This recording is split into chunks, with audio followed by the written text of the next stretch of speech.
तं मधुरं वसनं मधुरं वलितं मधुरं चलितं मधुरं भ्रमितं मधुरं मधुराधिपतेरखिलं मधुरं मधुराधिपतेरखिलं मधुरम्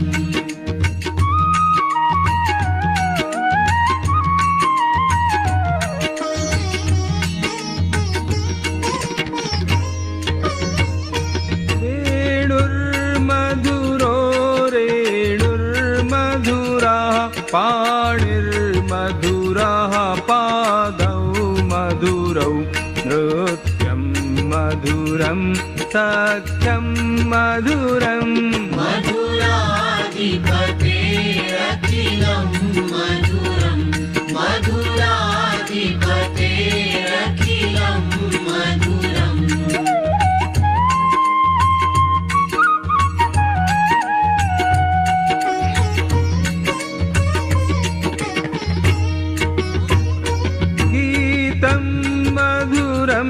पीतं मधुरं भुक्तं मधुरं सुप्तं मधुरं रूपं मधुरं तिलकं मधुरं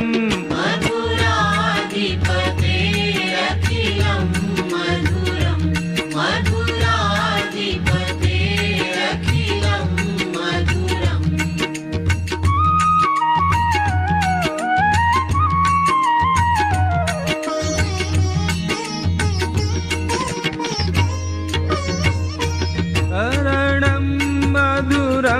तरणं मधुरं हरणं मधुरं स्मरणं मधुरं वमितं मधुरं शमितं मधुरं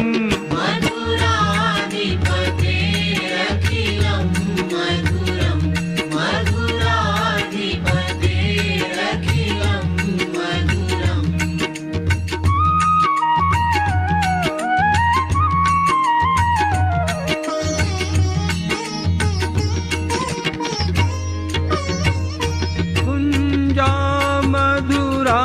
माला मधुरा यमुना मधुरा वीथी मधुरा सलिलं मधुरं कमलं मधुरं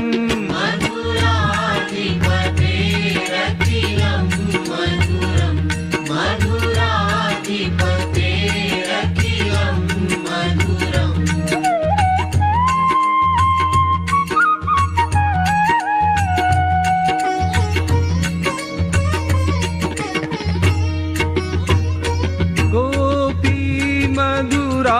लीला मधुरा युक्तं मधुरं मुक्तं मधुरं दृष्टं मधुरं शिष्टं मधुरं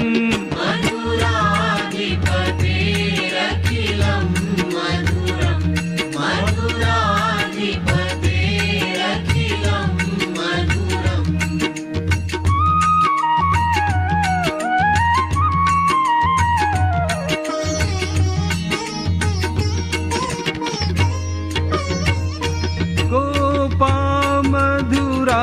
गावो मधुरा यष्टिर्मधुरा सृष्टिर्मधुरा दलितं मधुरं फलितं मधुरम् मधुराधिपतेरखिलं मधुरं मधुराधिपतेरखिलं मधुरं मधुराधिपतेरखिलं मधुरं मधुराधिपतेरखिलं मधुरम्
मधुरं वदनं मधुरं नयनं मधुरं हसितं मधुरं हृदयं मधुरं गमनं मधुरम्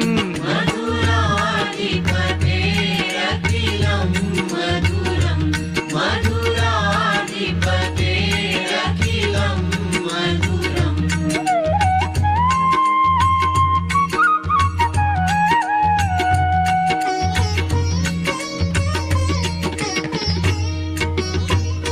वचनं मधुरं चरितं मधुरं वसनं मधुरं वलितं मधुरं चलितं मधुरं भ्रमितं मधुरम्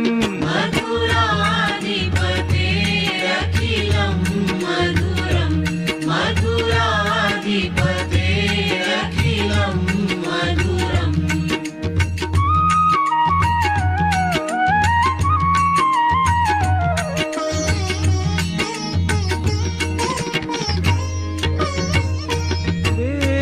रेणुर्मधुरो रेणुर्मधुराः पाणिर्मधुराः पादौ मधुरौ नृत्यं मधुरं सख्यं मधुरम्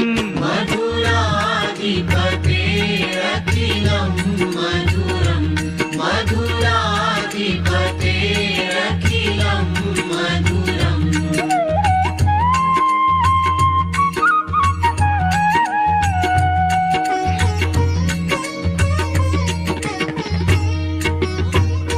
गीतं मधुरं पीतं मधुरं भुक्तं मधुरं सुप्तं मधुरं रूपं मधुरं तिलकं मधुरम् मधुराधिपतेरखिलं मधुरं मधुराधिपतेरखिलं मधुरम्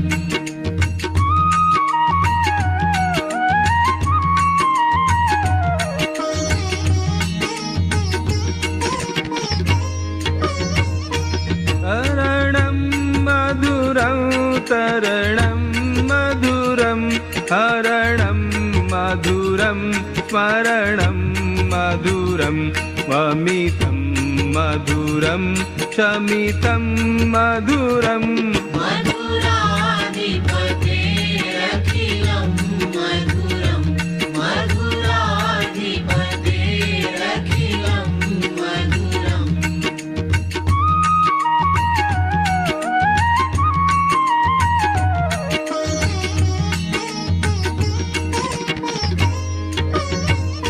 कुञ्जा मधुरा माला मधुरा यमुना मधुरा वीथी मधुरा सलिलं मधुरं कमलं मधुरम्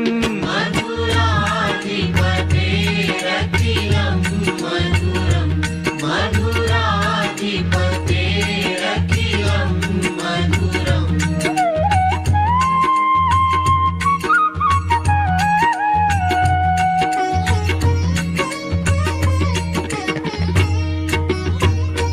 गोपी मधुरा लीला मधुरा युक्तं मधुरं मुक्तं मधुरं हृष्टं मधुरं शिष्टं मधुरम्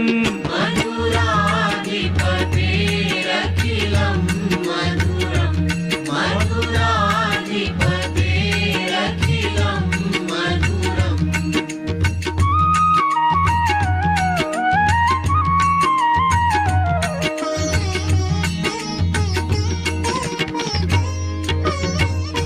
गोपा मधुरा गावो मधुरा यष्टिर्मधुरा सृष्टिर्मधुरा दलितं मधुरं फलितं मधुरम् मधुराधिपतेरखिलं मधुरं मधुराधिपतेरखिलं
चरण सरोज रज निज मनु मुकुरु सुधारी बरनउ रघुबर विमल जसु जो दायक फलचारी बुद्धिहीन तनु जानिके सुमिरौ पवन कुमार बल बुद्धि विद्या देहु मोहि हरहु कलेस विकार। जय हनुमान ज्ञान गुण सागर जय कपीसति लोक उजागर रामदूत अतुलित बल धामा अंजनी पुत्र पवन सुत नामा महावीर विक्रम बजरंगी कुमति निवार सुमति के संगी कंचन बरन विराज सुबेसा कानन कुंडल कुंचित केसा हाथ वज्र और ध्वजा विराजे कांधे मूज जनेऊ साजे शंकर सुवन केसरी नंदन तेज प्रताप महाजगवंदन विद्यावान गुणी अति चातुर राम काज करिबे को आतुर प्रभु चरित्र सुनिबे को रसिया राम लखन सीता मन बसिया सूक्ष्म रूप धरि सियहि दिखावा विकट रूप धरि लंक जरावा भीम रूप धरि असुर संहारे रामचंद्र के काज संवारे लाय सजीवन लखन जियाए श्री रघुबीर हरषि उर लाए रघुपति कीन्ही बहुत बड़ाई तुम मम प्रिय भरतहि सम भाई सहस बदन तुम रोजस गावे अस कहि श्रीपति कंठ लगावे सनकादिक ब्रह्मादि मुनीसा नारद सारद सहित अहिसा जम कुबेर दिक्पाल जहाते कवि कोविद कहि सकै कहाते तुम उपकार सुग्रीवहि कीन्हा राम मिलाय राजपद दीन्हा तुम्हरो मंत्र विभीषण माना लंकेश्वर भय सब जग जाना जुग सहस्र जो जन पर भानु लील्योताहि मधुर फल जानू प्रभु मुद्रिका मेलि मुख माहि जलधि लांघि गए अचरज नाही दुर्गम काज जगत के जेते सुगम अनुग्रह तुम्हरे तेते राम दुआरे तुम रखवारे होत न आज्ञा बिनु पैसारे सब सुख लहै तुम्हारी सरना तुम रक्षक काहू को डरना आपन तेज संभारो आपे तीनों लोक हांकते कांपे भूत पिशाच निकट नहीं आवे महावीर जब नाम सुनावे नासै रोग हरै सब पीरा जपत निरंतर हनुमत वीरा संकट ते हनुमान छुड़ावे मन क्रम वचन ध्यान जो लावे सब पर राम तपस्वी राजा तिनके काज सकल तुम साजा और मनोरथ जो कोई लावे सोई अमित जीवन फल पावे चारों जुग पर ताप तुम्हारा है प्रसिद्ध जगत उजियारा साधु संत के तुम रखवारे असुर निकंदन राम दुलारे अष्ट सिद्धि नौ निधि के दाता असवर दीन जानकी माता राम रसायन तुम्हारे पासा सदा रहो रघुपति के दासा तुम्हारे भजन राम को पावे जन्म जन्म के दुख बिसरावे अंत काल रघुबर पुर जाई जहाँ जन्म हरि भक्त कहाई और देवता चित्तन धरई हनुमत से सर्व सुख करई संकट कटे मिटे सब पीरा जो सुमिरे हनुमत बलबीरा जय जय जय हनुमान गोसाई कृपा करहु गुरुदेव की नाई जो सत बार पाठ कर कोई छूट ही बंदी महासुख होई जो यह पढ़े हनुमान चालीसा होय सिद्धि साखी गौरीसा तुलसीदास सदा हरि चेरा की जय नाथ हृदय महडेरा पवन तनय संकट हरन मंगल मूर्ति रूप राम लखन सीता सहित हृदय बसहु सुर भूप सियावर रामचंद्र की जय पवन सुत हनुमान की जय उमापति महादेव की जय।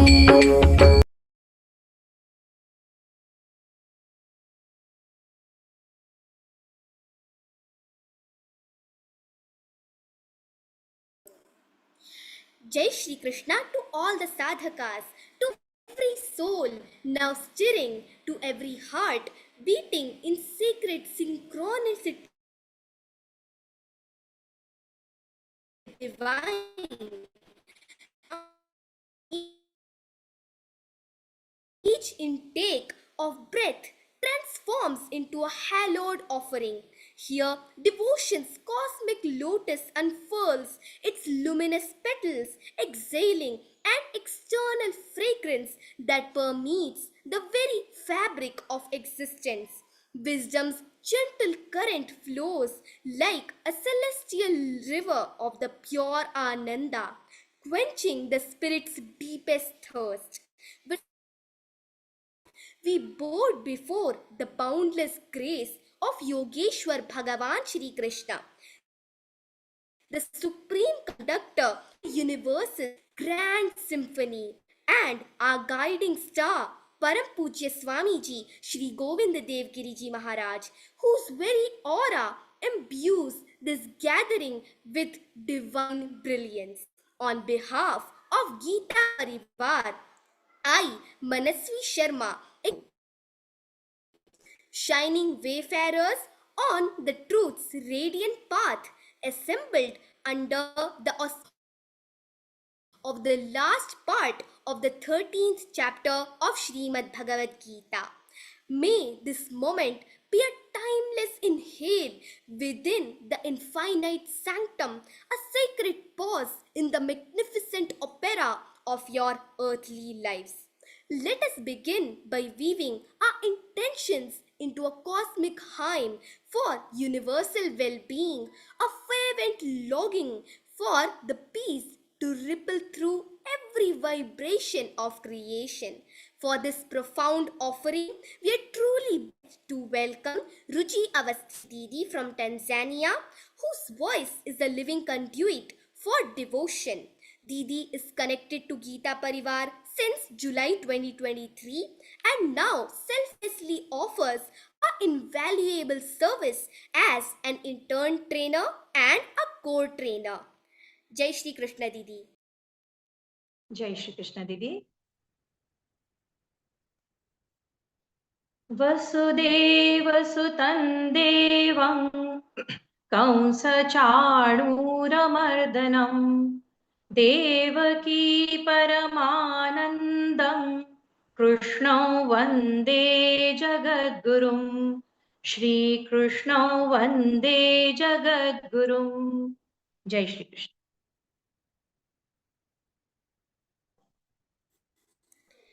Didi, your heartfelt offering cleansed the very well springs of our hearts, forever charting a new course.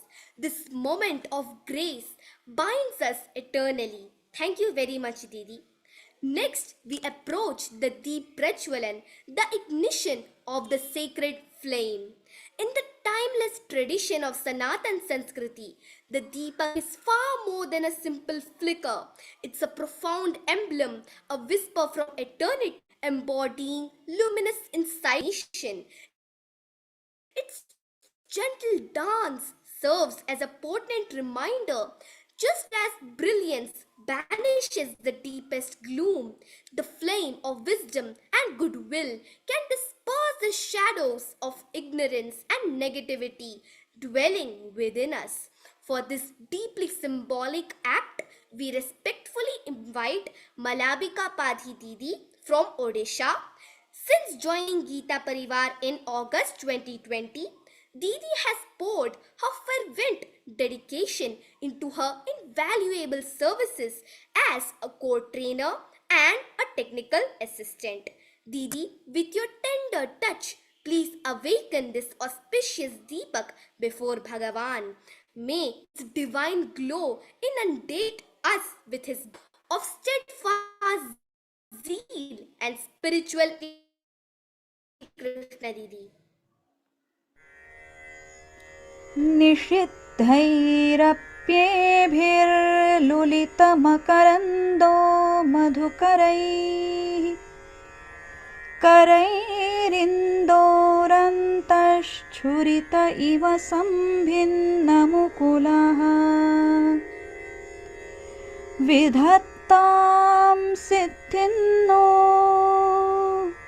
नयनसुभगामस्य सदसः प्रकीर्णः पुष्पाणां हरिचरणयोरञ्जनसुधया निरयम् शरदिन्दुनिभां शुभ्राम् शुभ्रवस्त्रैरलङ्कृताम् कलहंसकृतावासाम् वरदां शारदां नुमः.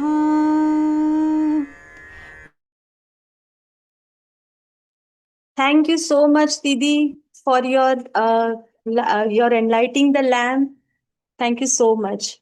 Now, I would like to inform you that is our new L1 batch is going to start from 18th of July. So kindly inform everyone that should join join.learngeeta.com.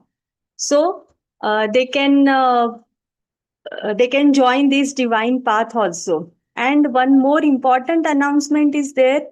There is Chennai Maitri Milan is there, which is organized on 17th of July with in the auspicious presence of our Ashu Bhaiya ji and our Harinarayan Vyas Bhaiya ji, who is Rashtriya Upadhyaksh also, and our Ashu Bhaiya Goyal ji, who is the international president is there. So I request everyone that the message will be there in your WhatsApp group, and if possible, kindly join this Chennai Maitri Milan. Now, this is most awaited part of our session is Vivechan. And for the Vivechan session, today with us, there is it is our honor that to introduce Shraddha Raodeo ji is with us, a devoted disciple of Param Pujya Swamiji Shri Govinda Devagiri ji Maharaj, and the president of Geeta Pariwar, Hyderabad. She has been actively serving Geeta Pariwar's missions since 2020, including as the pioneering trainer of the first ever jail classes at Learngeeta, where sadhaks memorized 12 chapters under her guidance. Professionally, she holds a degree in electronics and postgraduate diploma in IT systems and management, with 13 years of corporate experience as a mobile application developer and a team lead. For over a decade, she has been teaching Śrīmad-Bhagavadgītā and imparting Hindu scriptural knowledge and patriotic values to children through Bala Samskar. Now, I request Adarni Shraddha Didi ji to enlighten us with her knowledge. Didi.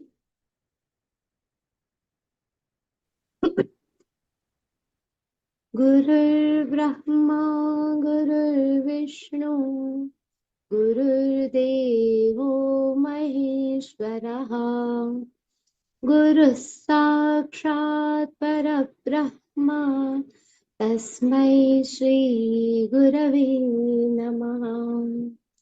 Krishnaya Vasudevaya, Haraye Paramatmane, Pranatah क्लेशनाशाय गोविन्दाय नमो नमः. ॐ पार्थाय प्रतिबोधितां भगवता नारायणेन स्वयं व्यासेन ग्रथितां पुराणमुनिना मध्ये महाभारतम् अद्वैतामृतवर्षिणीं भगवतीमष्टादशाध्यायिनीम् अम्ब त्वामनुसन्दधामि भगवद्गीते भवद्वेषिणीम्. Om Shri Gurave Namaha, Om Shri Krishnaya Namaha. A very warm welcome to the session again, all of you. With blessings of Param Pujya Swamiji, we have come this far in this journey of learning Bhagavad Gita. 13th chapter in itself comes with its own challenges of pronunciation, and also from meaning wise, it's not a very easy chapter to understand. But we have come this far, and getting to come this far in itself is a huge blessing. It is in itself a huge, you can say, it is in itself a big opportunity that we have to come closer to this divine knowledge which we can acquire only in this birth. It is not possible to get this kind of knowledge, get this knowledge in any other yoni. So not only are we blessed to be born as human beings that we are born as, but also uh, in the 7th chapter, as Sri Krishna says, Manushyanam Sahasreshu Kaschid Yatati Siddhaye. There are very few people who are on this path of learning, trying to know me. And amongst those also, Yogi Namapi Sarvesham Matyate Nantaratmana, when Shri Krishna says, amongst them also very few reach up to that place where they can come very close to the secrets that I have revealed in Bhagavad Gita. And 13th chapter is one of the most good adhyay, most deep chapters of Śrīmad-Bhagavadgītā. And today we are on its last part. So heartiest best wishes to all of you, that may we all be able to assimilate the great principles that we have explored in this chapter. So far, what we have seen in this chapter is that Shri Krishna has introduced us two important terms, Kshetra and a Kshetrajna. He has also given, in the first session we saw, we had a beautiful insight into what is this body made up of, what are the different compositions of our Prakriti.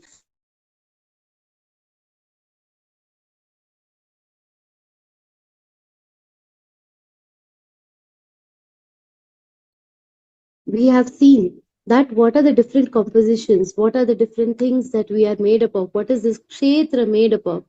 And apart from that, we have also seen some very important principles about whom the kshetrajna, that is the God himself, the one who understands the kshetra, is the kshetrajna. So far, we have seen individually what are the properties of the kshetra, what are the properties of the kshetrajna. Today, our focus would primarily be on how are these two connected and how their understanding can uplift us as human beings. So that will be the prime focus of the session today, as we will move gradually towards the conclusion of the 13th chapter. We had completed up till 18th shlok in the last session. We will begin from the 19th shlok today. Prakritim Purushaim Chaiva Vidyanadi Ubhavapi Vikaranshcha Gunanshchaiva Vidhi Prakriti Sambhavan. Now, before we dive deeper into this concept, we all should be very clear about what is the Prakriti and what is the Purush. Basically, in very simple terms of science, we can say Prakriti is the matter, the Jada Prakriti that we see around us, the things that we see around us. The Purush is the energy which brings this entire Jada, that is the entire matter, to life. Like we have the electricity flowing into these equipments which bring the equipments to life. This lamp without the electricity is of no use. Just like that, the Jada Prakriti by itself will not be able to function unless there is a energy in it. That energy is the Purush Tattva. So this is the difference between the Prakriti and the Purush, and together they come to bring this entire world into a functionable world. This Purush is the divine entity that gives soul to all the elements, and then with that, these elements give the form of the world that we see around us. So both Prakriti and Purush, both are eternal. It's not that the difference between the two is the Prakriti, that with the matter we see around us, we sometimes feel that it is not eternal. It is eternal, but it is ever changing. However, Purush is not only eternal, it is also avyaya. It doesn't change with time. So this is the difference of in between both. The expression here that is used, ubhavapi, denotes that Prakriti and Purush both are different, but at the same time it is said vidyanadi, vidya anadi, they both are eternal. Ubhavapi, this word vidyanadi is for both, that is Prakriti and Purush. And how are they? Vikaranscha gunanscha eva. There are transformations. In what? Vikaranscha gunanscha eva. With the Prakriti Sambhavan. About Prakriti, Shri Krishna elaborates that there are transformations within the Prakriti, though they both are eternal. Vidyanadi Ubhavapi, though these both are eternal, there are continuous transformations going on where in Prakriti, with the Prakriti Sambhavan originating from this Prakriti. So we can experience this whole world as is full of these two elements, the Purusha and the Prakriti.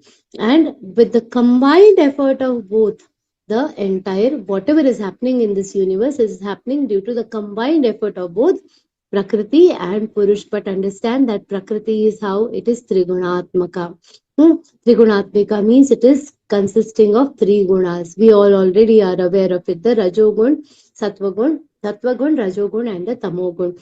All these are the Prakriti is consisting of all these, and because owing to these actions, we all know that these gunas have their own properties.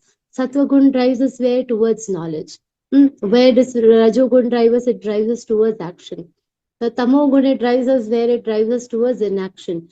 So because these gunas are constantly operating in the Prakriti, what is happening? They are driving us into action. And what is the Purush doing there? Kshetrajna that we saw. The Purush is sitting nicely inside the Kshetra, that is this body. And what is happening? Though the Prakriti is doing everything, who is bearing the consequences? The Kshetrajna. The Purush Tattva sitting inside it is bearing the consequences. Ideally, the Purush has got nothing to do with all the actions that are happening. But it is so closely associated with the Prakriti that it has forgotten its mool swabhav, and what is happening? It is started believing that I am doing this whole action. So this Shri Krishna explains in the next shloka. So what we have seen so far, that Prakriti and Purush together are bringing this world into operation, and Prakriti, owing to its transformation, is responsible for all the action that is going around within it.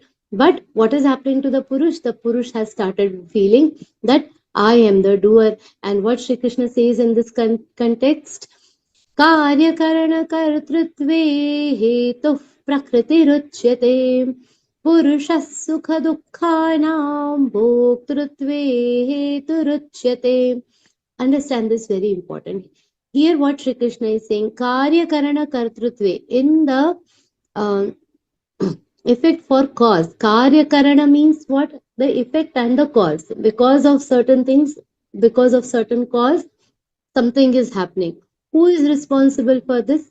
Hetu Prakriti Ruchyate. All the things that are happening around it are happening because of the Prakriti. So who is the cause, and what is who is the cause behind everything? It is the Prakriti.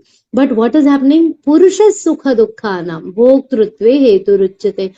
The Purush sitting inside this Prakriti is experiencing all the pleasure and the pain. That is the Sukha Dukkha. Who is experiencing? The Purush is experiencing. Purush has Bhoktrutve Hetu Ruchyate. Who is the cause for this entire pain and sorrow? Who is experiencing? It is the Purush. Now, how is this possible? It is because of the close proximity of whom? The Purush and the Prakriti. To understand this, just assume. Now, we all must have seen a ball, iron ball. Just assume an iron ball. Now, this iron ball, if it is thrown into fire, what will happen? It will start burning, and that fire will assume the shape of the ball. It is sphere. Now, in general, if we look at the fire, does fire have any shape? It is shapeless. It does not have any shape. But what do we see when it is thrown in the fire? It assumes the shape of the ball. It starts appearing how? Circular to us. Why? Because of its association with a spherical object. The fire is appearing circular to us.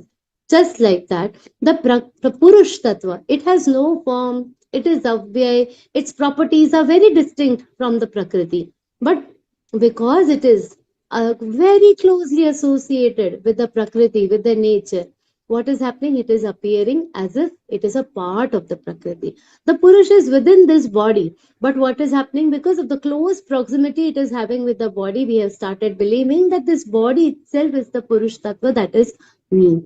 Because of the close association. Same thing you think from the perspective of the iron ball. What is the property of this iron ball? Iron ball is at room temperature. it by default it has no heat, but because it is coming in contact with fire, it has become very, very hot.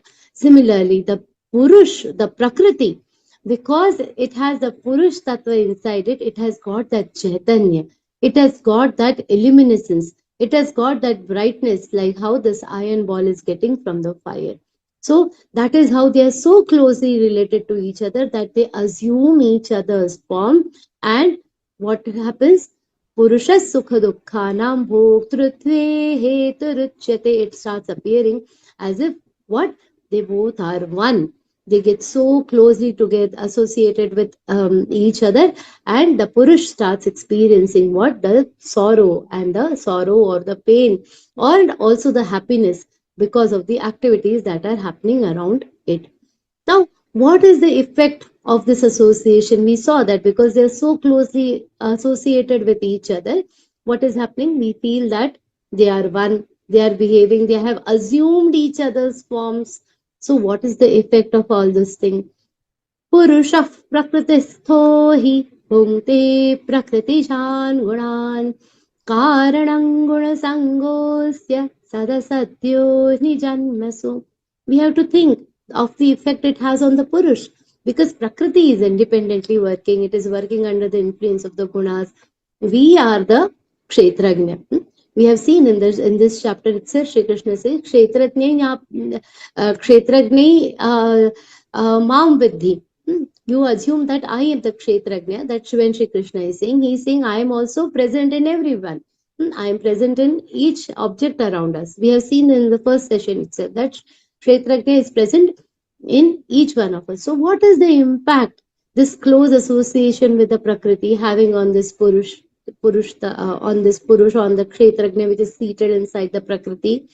Purusha Prakritisthohi. Look at this word Prakritistha.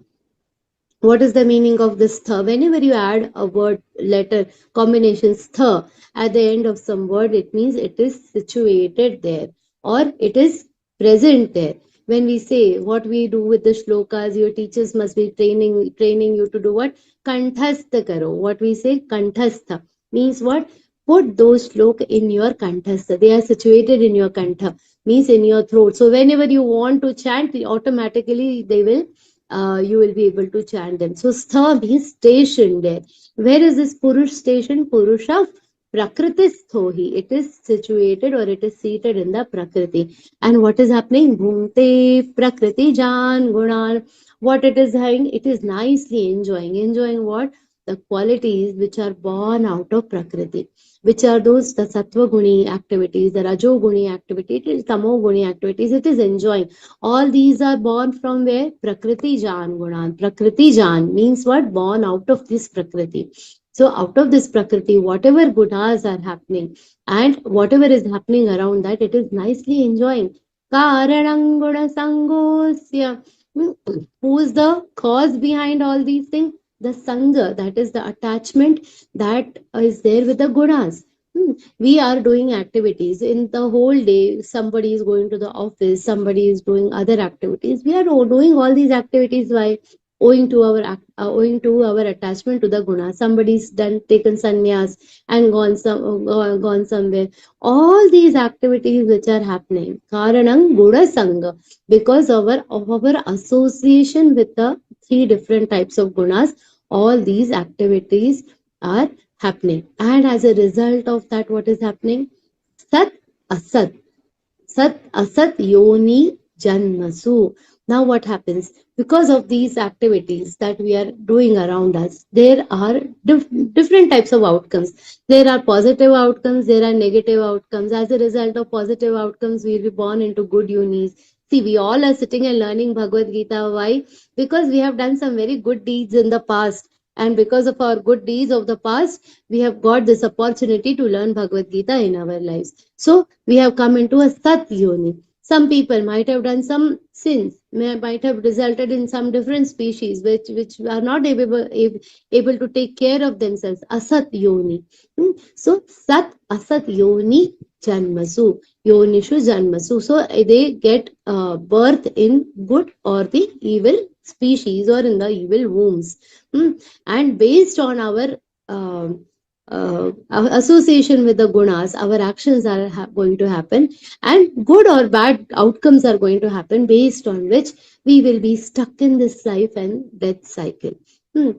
But what is our form? What is this Purush Tattva? How is this Purush Tattva?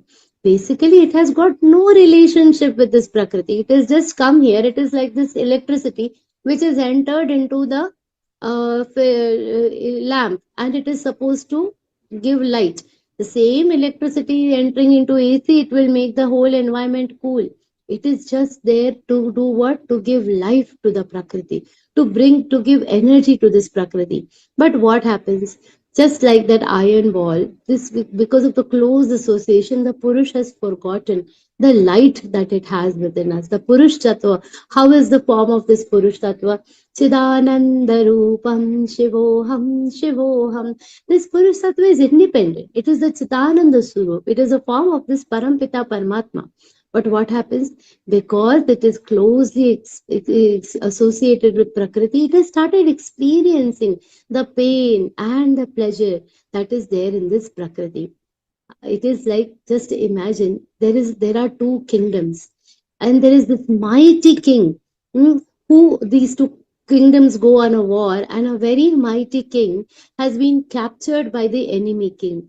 So what will happen? Now, though this person is a king, but now where is he? He's imprisoned in the enemy king's jail. So what will he undergo? His might is all forgotten. He has become helpless and imprisoned in the enemy clan. Similar is the situation of the Purush. What has happened? It is also enslaved in this Prakriti. It is forgetting what I am. I am Chidananda Swarup. But where am I now? I am experiencing the pain, the sorrow, and becoming sad. Just a lion. A lion is a mighty creature. He has so much strength. But if a thorn enters his paw, what is happening? Or if he comes under the influence of some disease, what will happen? He will forget all his might, and he will be stuck. Just like that, this Purush Tattva is under the influence of the Prakriti and has completely forgotten its might. As a result, what has happened? Asya Guna Sangaha Karanam. For what? Asya Guna Sangha, its association with the gunas, is cause for what? Sat Asat Yoni Janma. So it is cause for the birth in the good and the evil wombs. So because of that, he will be, born again and again in this kind of yonis. So what has to be done? How do we free ourselves? We have to free ourselves from this complete attachment. Proximity is happening. Why? Because the mind thinks that this Prakriti is mine. My Jivatma, the Jivatma within me, has started believing this body of Shraddha is mine. The moment we say mine or me, what happens? We start experiencing the pleasure and the pain that the body is experiencing. Now, this is, so for this, what we have to do? We have to slowly, gradually disassociate ourselves, start freeing ourselves from the grief, also start freeing ourselves from the happiness. It is not that we only free ourselves from the grief, we also free ourselves from the happiness, the misery, and everything around us. Slowly we start dissociating and understand that this body is not me. This mind is not me. Who am I? So this activity has also been done by Adi Shankaracharya so beautifully. He has given us the verses for disassociating ourselves from this Prakriti. Mano buddhya hankara chitta niraham. I am not the man, I am not the buddhi, I am not the ahankar, I am not the chitta. Nacha shrotra jivve, nacha grana netre. न च व्योम भूमिर्न तेजो न वायु चिदानन्दरूपः शिवोऽहं शिवोऽहं. Who am I? I am the Chidanandarup. So what we should do? We have to gradually go within ourselves and realize what is within us. Try to understand that this Prakriti is around us and try to explore our own identity. Now, when we try to explore our own identity, what are the transitions that we go through? This is a very important thing. What are the transitions that a person undergoes when they try to explore themselves?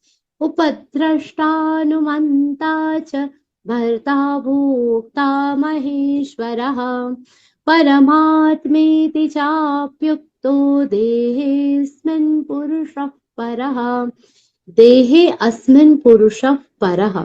What is Shri Krishna saying? Dehe asmin purushah parah. This the Chaitanya Tattva, which is within us. How does it fulfill all the roles? By sitting within us. First, he is Dehe asmin purusha paraha.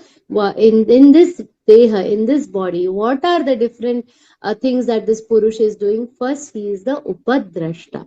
Upadrashta means what? It is the onlooker. Now see, what is the word here? It is not drashta. Drashta means what? Means somebody who is seeing. You all are looking at me. Drashta. Upadrashta means what? Closely watching.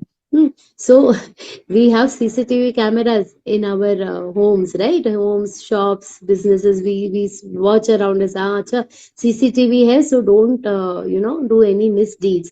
But remind yourself that the CCTV that Shri Krishna has put within us is watching us from all 14 directions, and how all the time. So watching us very closely, not just drashta. When we look at our CCTV footages, we are just drashta, watching only for some time. But this Shri Krishna has done what? He has made arrangements to be our upadrashta, means watching very, very closely. So what is he seeing? He is not only seeing what we are doing, he is also seeing what we are thinking. Not only watching us, not only listening to us, he is also knowing what we are thinking. So this is the general role of God in all the human beings. He is always watching. Now, the moment we realize that we are being watched, what we will do? We will start doing good activities. We will not be, we will be watching, oh, okay, when the CCTV is there, people are hesitating to, to steal anything or do anything wrong, right? Similarly, the moment we realize that God is always watching me from all the 14 directions, then what will happen? I'll naturally be tempted to do what? Good actions. I will invest my time into learning good scriptures, learning good things. Naturally, what we will do? We will start doing good things, and automatically what will happen? The chitta shuddhi will happen. Chitta shuddhi means what? We will start our consciousness, our subconscious mind will start getting cleansed. It will automatically get cleansed, and what will happen? The curtain that we have within our the identity that has been closed for us will slightly start getting revealed. And what will happen? From upadrashta, this God which is sitting within us becomes what? Anumanta. That is the next level. So now he doesn't remain upadrashta. He doesn't just remain somebody who is looking at you. He becomes Anumanta. Means what? He becomes the guiding force. From within, he gives us a direction, what to do, what not to do. There is a subtle voice within us which tells us what has to be done, what is not to be done. The life of great individuals are guided by God himself. So he guides from within. There is something within us which told us that, we have to pursue this path of Bhagavad Gita. So what has happened? The role of God has become a little higher. So from Upadrashta, what he has become an Anumanta. Now, after becoming an Anumanta, what will happen? The moment we realize that he is guiding me, he is the one who is taking care of all things, he is the one who is, responsible for giving me all the directions, he also starts becoming the one who is fulfilling all my wishes. Whatever I want to do, I want to learn Bhagavad Gita, I want to become a trainer, I just pray at the lotus feet of Bhagwan that let me be capable enough to do Gita Seva. Let me be capable enough to do something good for this society. And what happens? The Kshetrajna within us will become what? Bharta. Means he is the one who is going to provide everything. He is going to who is going to be the one who is going to help us achieve something, getting the right opportunities. The individuals don't need to do anything. When they decide that they want something, there are stories about people who do this Narmada Parikrama, how, where in difficult situations, the plate, they're sitting doing dhyan in the jungles near the Narmada, and what happened? All of a sudden, this plate full of good food came and appeared from nowhere. We don't know who has kept it, who has done it. But what happened? All of a sudden, when we need donation, somebody automatically comes, I want to donate something for a good cause, and that issue and that our problems get solved. He becomes the Bharta, taking care of our wishes. And gradually, more and more good deeds keep happening, God assumes the role of Bhokta. Now, whatever is done, when he becomes Bhokta, the person becomes a saint.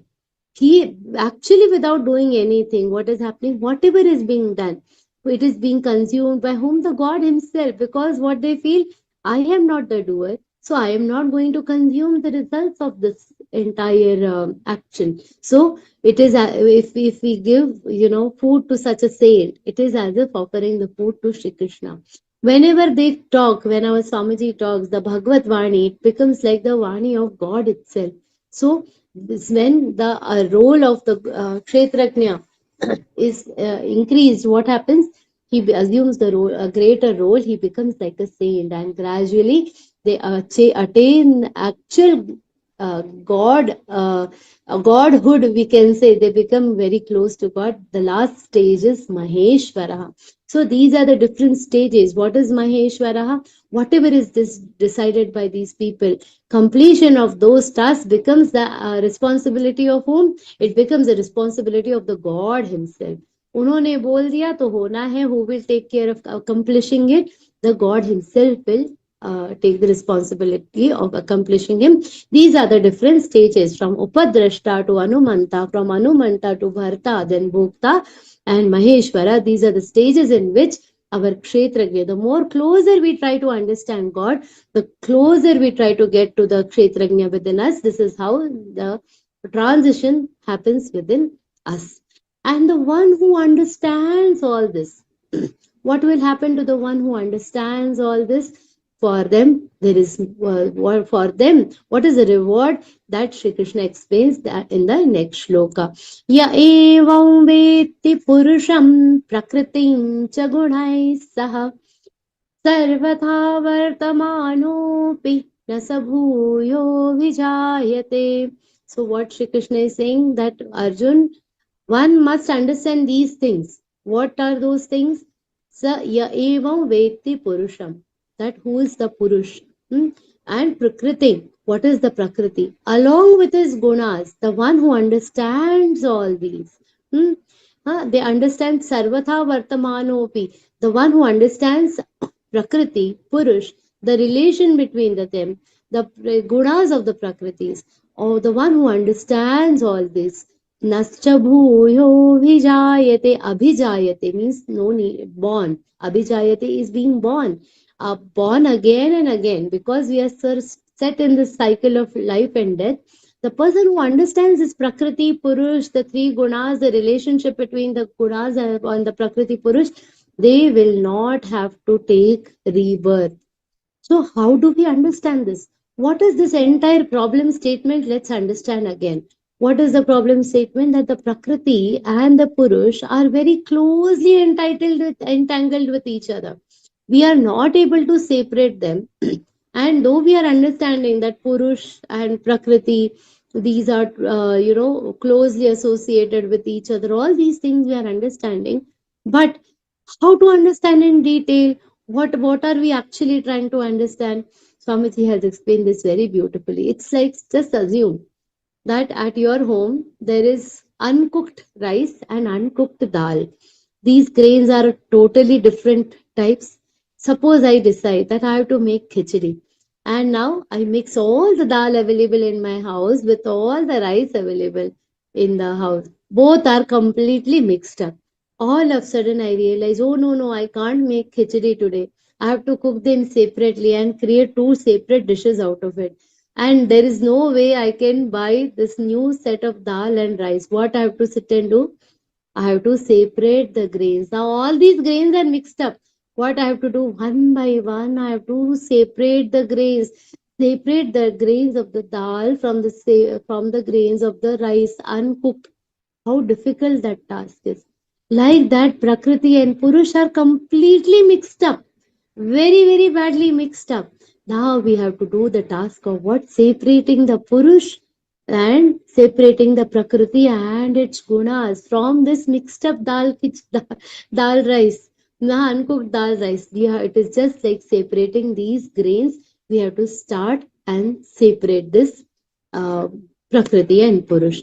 And this entire 13th chapter is all about separating this dal and rice. It's all about separating the matter from the consciousness. That is all what this entire 13th chapter is about. Sarvatha vartamanopi, in all ways. Vartamanaha api. Once this separation is done in the living state also. Vartamana api, no need to die to attain moksha, no need to end this sharir, no need to end this life. In the current situation, Vartamana api nasa bhuya abhijayate, no need to be born, no need to die, no need to be born. In whatever we are doing now, when a sadhaka is able to get this kind of siddhi, in whatever he does now, he is not entitled to be reborn. He is always there. So, how to do this separation? How to separate this Prakriti and Purush? So, Krishna, we have this question now that dal and rice have to be separated. That small activity of pecking and separating we have to do. How do we do that? Shri Krishna starts explaining from the next shlok. Dhyanenatmani pashyanti sorry. Dhyanenatmani pashyanti kechidatmanamatmana. Anye sankhena yogena karma yogena chapare. 4 ways of separating this Prakriti and Purush have been explained here. What are the 4 ways? First thing is why 4 ways. 4 ways are explained. But why do we need the 4 ways? एक ही चीज बता देते, he could have just given us 1 way. No, first only that activity is so difficult. And in that he is telling there are 4 options, you choose which option you want. Why? Because everybody's nature is different. We are born out of this Prakriti, everybody's gunas are different, we have a different set of activities, different set of things have led to our birth. So because we all are different, our interests are different, Shri Krishna says don't worry, everybody will not be able to do. For instance, if I have to sit and do dhyan, being a mother of 2 kids, it's impossible to sit and do dhyan. So I have to take care of the family also, take care of this also, take care of everything. So dhyan is not something that we will be able to do. For them, what marg? There is a karma yoga. There is somebody who can do dhyan, but that dhyan is not satiating enough. They want to pursue the marg of seeking knowledge. For them, there is a jnana yoga, sankhya yoga. So Shri Krishna says, broadly I am telling you, there are 4 ways. Depending on your interest, you can choose which are those 4 different paths. Dhyanen atmani pashyanti, with the help of meditation. Atmani pashyanti. What is kechid atmanam atmana? See what they are seeing with the help of dhyan. First, let us understand what is the definition of dhyan. In dhyan, the definition of dhyan as per the Patanjali Yoga Sutras is tatra pratyayik Katanata dhyanam, means what? Focusing on ourselves. Who is watching? I am the one who is watching. How? Whom am I watching? Watching myself. How? With the power of concentration. So, Atmani pashyanti. Kechid, some people. Atmanam atmana means with the help of their own eyes, with the help of their own Atma Tattva, they are trying to reach the Atma Tattva, focusing on the Atman. Atman means self. Focusing on the self, they are trying to go closer to themselves. So, that is the entire process. The first way is dhyan. This is the entire process we have seen in the 6th chapter. This is for those who can sit in silence, concentrate. For others, Their strength is their thinking, their intellect. For such people, anye sankhena yogena, the process jnana yoga. It is the jnana yoga is essentially what? The process of elimination. I am not this, I am not that. Who am I? Am I the Prithvi Tattva? Am I water? Am I something else?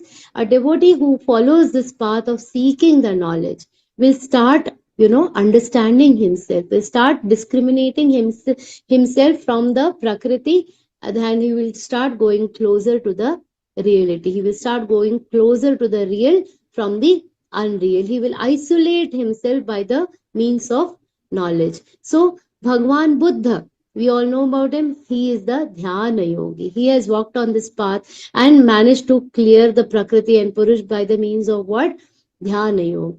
Bhagwan Kapil Muni, he is a Sankhya Yogi. He has followed the path of what? Knowledge. Bhagwan Shankaracharya, he is a Jnana Yogi. He has followed the path of what? Knowledge. And Karma Yogena Chapare, some other people. This is an interesting category. Why? Because they are action oriented. They cannot sit steady for dhyan, and they cannot keep studying the scriptures also. We have our businesses, we have our families, we have other activities to do. They are all action. We are all action oriented people. We cannot sit quietly. We are also more under the influence of Rajoguna. All such people, they can only focus on their karma. So they become what? They are going to be the karma yogi. Karma yogena chapare. So for some people it is dhyana yoga. For some it is jnana yoga. For some it is karma yoga. And what Sri Krishna is going to tell next is something extremely delightful. It is for people like us, which we probably, for us, even karma converted to karma yoga, it is very difficult to us. So before I go to the next sloka, see, till now, whatever we have discussed, it might be difficult. You might have understood a part of it, some of it you might not have understood. Try to understand that. But whatever he is going to tell next, do not miss it at any point, any cost. Why? Because what he says is very, very relevant to us. If we do not fall in all the other categories, what Shri Krishna says, Anye tvevamajanantash Shrutvaniebhyopasate Tepi chati tarantyeva mrityam shruti parayanaha. This sloka is as if, in between of telling this Gudha Gyan, in between telling this very deep knowledge, Shri Krishna is all of a sudden reminded of all of us, people in Kali Yuga, who will not have the concentration power to do Dhyan Yoga, who will not have time to explore scriptures, who will be very action oriented. For all of a sudden, Shri Krishna is reminded, these people will not fall in any category. For them, let me tell you what you can do. Atvevam ajanantaha. Though here, what is the Anyetu evam ajanataha. All these four paths, what I have told you, four paths which I have told you, there are some who will not know any of them. Ajanataha, not knowing all four of them. There will be category who will not know all these four paths. For them, what? Shrutva niyembhya upasate. Means they can just listen to the scriptures by great people. Just listen to what our Swamiji tells. Beautiful Bhagavad Katha recently concluded. Just listen to them by listening and listening alone. Just listening to, but whom? To great people, not to the gossip of your friends. Listen to saints. Listen to people like Swamiji. Our land is blessed to have so many Sadgurus, the genuine Sadgurus. We don't need to go very far. We have our Param Puja Gurudev telling Ram Katha, Hanuman Katha, Bhagavad Katha. Just listening. And what Shri Krishna says, Shruti Parayanaha means what? Those who are addicted to listening. Parayan, always listening. Maybe I am not able to chant Bhagavad Gita properly, but if I am always constantly listening to Suvarna Kakiji's audios, then I become what? Shruti Parayan, always devoted to listening to what? The great verses, to the greatness of Shri Krishna, just always dedicated to listening to bhajans. If I keep listening, by listening alone, Tepi chati taranti eva, they will also be liberated. And he just doesn't say taranti, he says taranti eva. means for sure they will be liberated. Eva is adding a lot of surety to this entire act. So do not keep any doubts in your mind. Shri Krishna himself has told that it's okay if you are not able to do anything. Continuously keep listening to these scriptures. Continuously keep listening to saints like our Param Puja Gurudev, listening to the kathas. See, do dhyan if you can. Attain gyan, attain knowledge if you can. Try to inculcate karma yoga in your actions. We should all strive to do this. But at any cost, do not leave reciting Śrīmad-Bhagavadgītā. Do not stop listening to the Bhagavad Katha, Rama Katha. And while you are listening to all this, what will happen? Gradually, automatically, that anubhuti will happen. We will get that experience. We will start realizing God. See, one very beautiful sentence Swamiji says here, Shabdon mein artha mat khojo. What happens? We start looking into translations and what does this mean and what does that mean? Everybody is not meant for that. Sometimes we just have to listen to these. When we say Shri Bhagavan Vacha, automatically just think Shri Krishna is talking to you. Just realize, just experience that Shri Krishna himself is talking to you. Whether you are understanding or not, you are just reminded of Shri Krishna. That is also going to liberate you. Chati tarantyeva.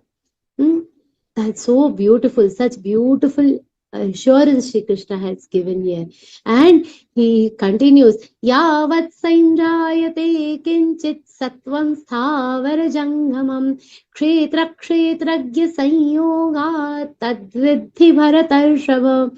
Gradually, when you keep listening, now you have a complete assurance that you will also be liberated. Now, when we talk about liberation, what is the actual liberation that Shri Krishna is gradually explaining us? What is he telling? You will also be liberated. Dhyana yoga, jnana yoga, karma yoga, all this he has told. If not, no yoga you are able to do. Just listen to the hymns, to the stuti of scriptures, to the stuti of Shri Krishna, to the characteristics of Paramatma, and then what will happen? You will develop a vision. What is that vision? A vision that is going to take you towards liberation. And that Shri Krishna starts describing from the shlok. Yavat sanjayate kinchit sattvam sthavara jangamam kshetra kshetragya sanyoga tadvidhi bharatarshava. Everything in this world, sthavara jangamam, the moving and the unmoving. Like unmoving things like mountains, trees, these are all sthavar. They are steady, unmoving things. Jangamam, these are moving things, birds, insects, human beings, etc. All are created under the union of what? Kshetra and Kshetrajna. Gradually, when we keep listening to all other things, we develop an understanding that all are created due to an union of the Kshetra and the Kshetrajna. All the perishable objects are the kshetra, and the knower of all these objects is the kshetrajna. Just a small revision of what is the kshetra and the kshetrajna. So kshetra kshetrajna sanyoga means because of the union of these two, they both have come together. And what has happened? Kshetra kshetrajna sanyoga tadvidhi bharatarshava. You understand this, and gradually, when we will be liberated by what? We will be able to free ourselves from this cycle. How? Because of all these actions that we have done, we will understand that together they are existing, but we will develop a beautiful vision of what? Samata. And then that gradually takes us to liberation. What is that vision? Samam sarveshu bhuteshu tishthantam parameshwaram vinashyatsva vinashyantam yah pashyati sa pashyati. Listen very carefully. Samam sarveshu bhuteshu tishthantam parameshwaram. The God is equally present in all beings. It is not that the proportion of kshetrajna in one creature is less than the other creature. What we feel, God tattva more in my daughter, less in my daughter-in-law, more in my mother, less in my mother-in-law. No, he is equally present. Samam sarveshu bhuteshu is equally present everywhere. Tishtantam parameshwaram. The God has established himself in equal proportion everywhere. But yaha vinashyatsu avinashyat Swam pashyati, saha pashyati. who is actually having the right word, who is actually the wise seeker, who is the person who has a wisdom, who has a perception of wisdom, who is able to see avinashatsva, means the indestructible tattva, the indestructible kshetrajna purush tattva in all the vinashatsva, means perishable, destructible objects of the world. So I can see the Purush Tattva in you, you can see the Purush Tattva in me. We all treat each other with respect. The moment we realize that everything, everybody, every being around me is having God in equal proportion, what will happen? Our vision becomes very clear. And the one who is able to see with that kind of vision, Yaf Pashyati Sah Pashyati, he is the actual he is the actual onlooker, he is the actual person who has the capacity to see in the true sense. The one who sees like this is actually seeing in true sense. This is like very simple. Suppose, a daughter-in-law is married into a family, and nowadays we are very fashion conscious with the ornaments and all.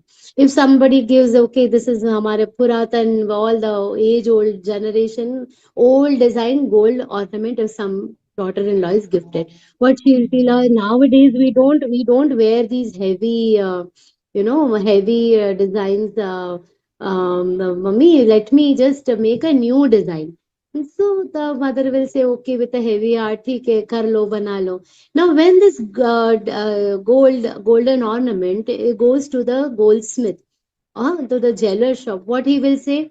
For him, the design doesn't matter. He will take weight and make a new design. In that much, this much design will be made, this much money you will get. For him, gold is gold. He is not seeing the design, irrespective of the design. What he sees, he only sees the gold in that ornament. The design has no importance to that goldsmith. He said, okay, whichever design you like. For me, what matters? How much gold is required? What is the amount of gold in that ornament? Just like that. For us also, it is like God is present everywhere. But what we see the face. This is this person, this is that person. We are not able to see avinashatsva tattva, the indestructible Brahma tattva in the people around us. We are only seeing the designs that he has made. We are not seeing the creator of those designs in that person. How was Bhakta Prahlad's vision? Because he was a Shruti Parayan, because he was constantly chanting, he was a Dhyana yogi. What Bhakta Prahlad could see? He could see Lord Vishnu everywhere. Even in a pillar, he was very sure there is God in this pillar also. For him, the God actually appeared in a pillar. Why? Because he had that perception. This will happen to the one who has faith. For the one who doesn't have faith, for the one who doubts whether the pillar has the God or not, he is not there. But for the one who has faith, the God is there. So the person with such a perception sees God everywhere, sees God all the time. And because of that perception, he forever remains connected with the God. He is never separate from the God. He is never separate from the Paramatma Tattva. And what does a person with such a perception achieve? What is it that he will get out of such a vision? Samam pashyan hi sarvatra samavasthitam ishwaram nahi nasyat varatmanan tato yati parangatim. Once we develop this perception of equality, equanimity, what will happen? We will develop this attitude of equality towards everything. And this is the very essence of yoga. We have read this, Sabatvai Yoga Uchyate. The very essence of yoga is what? Seeing everything with equality. Seeing everything with a equanimity. The one who understands that the same God is residing in everything around him, he will have automatically a very beautiful behavior towards everybody. And such a person will be nahi nasyat manatmanan, won't take steps to harm anyone. He will not be taking any step that will lead to his own deterioration. Na hinasti atmana atmanam. Atmana atmanam. Because the same God is in you, the same God is in me, I cannot take any step to harm you because your tattva and my tattva are same. So a person who has this developed this drishti of samatha will not be taking any steps that will lead to any sort of deterioration. And what will happen to such a person? Tato yati parangatim. The ultimate salvation, the ultimate union with God will happen for that kind of person. So what we have to understand, the best advantage of this human body is that you can get the knowledge of all these things, and after getting the knowledge of all these things we will be able to attain a union with God. We will be united with the God. So to attain this, what should a devotee do? What should the sadhak do? Shri Krishna is telling again, hey Arjun, understand again. Prakriti aivacha karmani kriyamadhani sarvashah yah pashyati tathatmanam akartaram sapashyati. This Shri Krishna has told earlier also. And because it is a very important thing, he is telling again. What he is saying, now you have got a vision of what equanimity towards everyone. You are seeing all as equal, and now develop a attitude of being a akartara. Understand that this Prakriti is doing all the activities around you. Yav pashyati tathatmanam. You have to see yourself as how akartaram. That I am not the one who is doing it. For instance, if you are traveling in a train, now sometimes the train stops at a signal, and what we see, the moment the train starts moving, what we see that the trees are also moving. But actually, are the trees moving? We see, are ped ja rahe hain, all the trees are moving, all the things around us are moving. But are those things actually moving? No. Who is moving? The train is moving. We are the ones who are moving. Like that, the Prakriti is doing all the activities. We are the Purush Tattva. Understand all these things. So we are not responsible. Everything has to happen in our light. We are not actually doing it. So how should our attitude be? This has happened, but Atmanam Akartaram Pashyati. We should be able to see all the activities that are happening. Why? Because of the grace of God. Because of when the creeper, you see, if you see in some gardens, there will be a pole or a small plant around which the creeper will take support and it will start growing. The plant will have what attitude? I am not doing anything. It is this creeper is getting nourishment from where? From the soil, from the sun, from the rain, and it is growing. Though it is taking the support, the pole doesn't feel that, oh, I am the one because of which because of which this creeper is growing. He is thinking what? That everything is happening with the support of God. I see myself as a akartara. The pole sees himself as a akartara, doesn't realize that he is supporting all the actions. Like that, we are here to support all the actions, but we should not start believing ourselves as the doer of all the actions. Such a realization should be firm within us. Like why I say it should be firm within us. If a good thing is done, automatically we start, this I have done. The moment the action is, not that great, then we start, no, I am not responsible. No, not by choice. For every action, the realization of being an akartara should be firm within us. When such a realization is firm within us, and then what Shri Krishna tells for such people, yada bhuta prathak bhavam ekastham anupashyati tata eva cha vistaram brahma sampadyate tada. Again, he is elaborating this vision that this kind of person has. Yada bhuta prathak bhavam ekastham anupashyati. One who sees that, in these variety of things that are visible around us, there is only one Brahma Tattva. Brahma Sampatyate Tada. What he is saying, that whatever I see this world around me, everything is an expansion of what? Brahma Tattva. Everything is a vistar, expansion of this Brahma Tattva.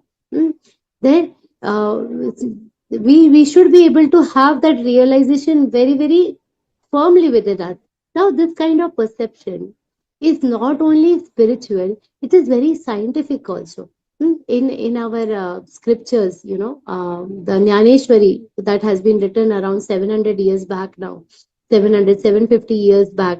In that also, Jnaneshwar Maharaj has spoken about the atom, Anu. Anu, Parmanu, all these things are mentioned. Even in Bhagavad Gita, when Shri Krishna is saying everything is an expansion of the Brahma Tattva, he is talking about that Anu, that everything is the expansion of that energy. Energy can neither be created nor destroyed. It cannot be. It cannot be. It can only be transformed from one form to another form, and that energy is responsible for this expansion of this entire universe. That scientific outlook also is coming out of this particular shlok. We have to, and we consider that Brahma as what the Brahma, the atom which is responsible for this expansion, as the Brahma Tattva. That is exactly what Vision Shri Krishna is saying, that everything is an expansion. Brahma Sampadyate Tada. The one who realized that everything is coming from the Brahma Tattva. The moment we understand that everything is an expansion of these atoms, this entire expansion is of happening out of it, we start realizing ourselves as very small. This understanding takes us very close to Brahma Vidya.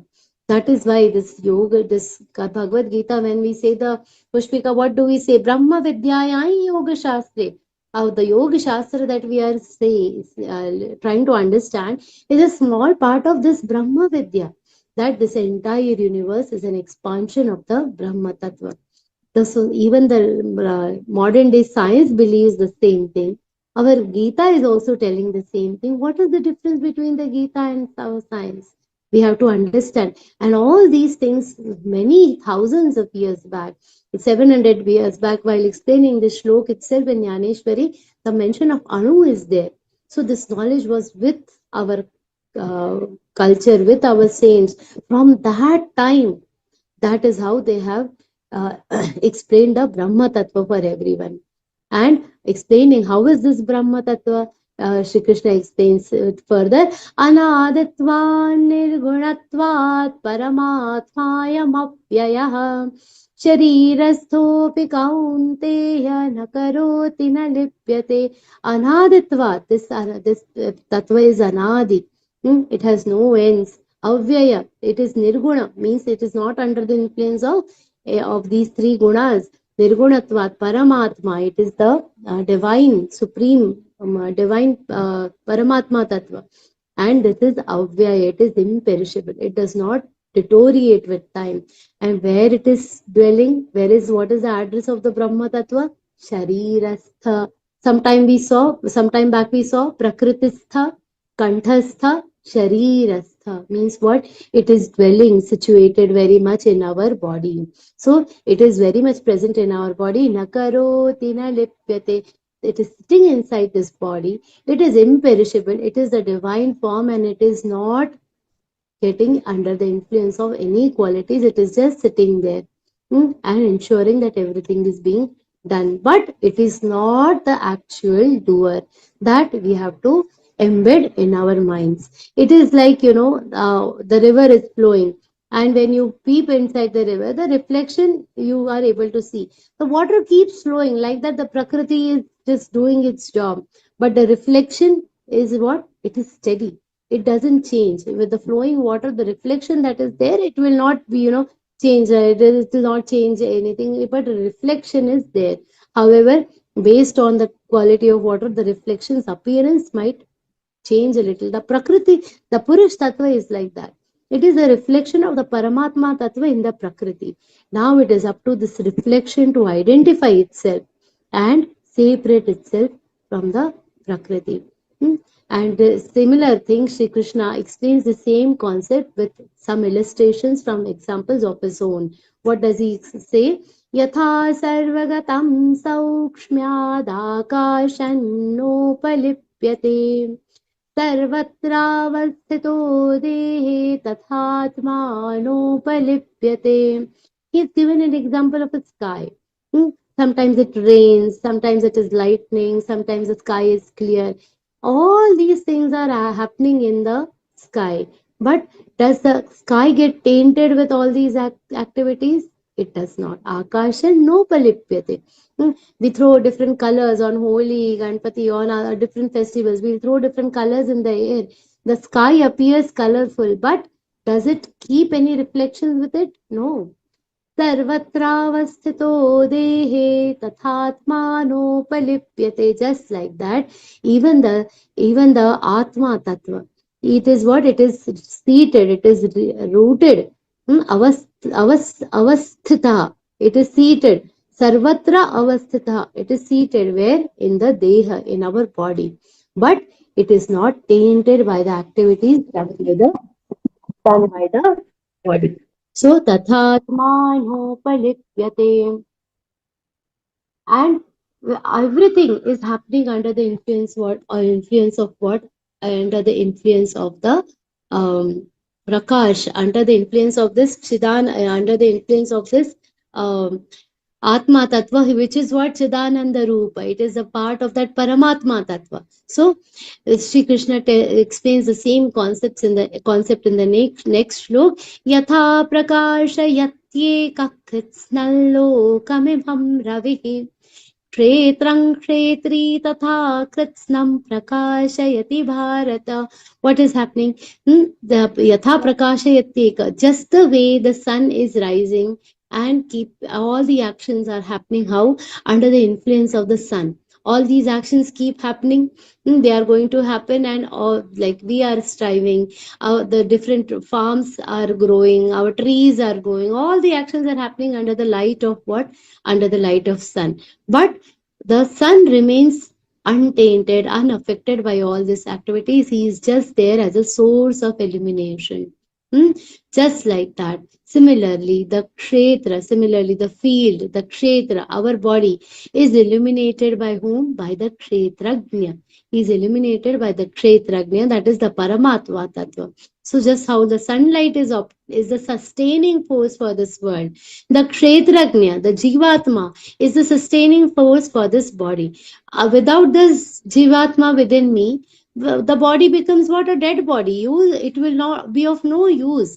It will not be able to do any activities. So all the activities are happening under the illumination, under the light of what? The kshetrajna.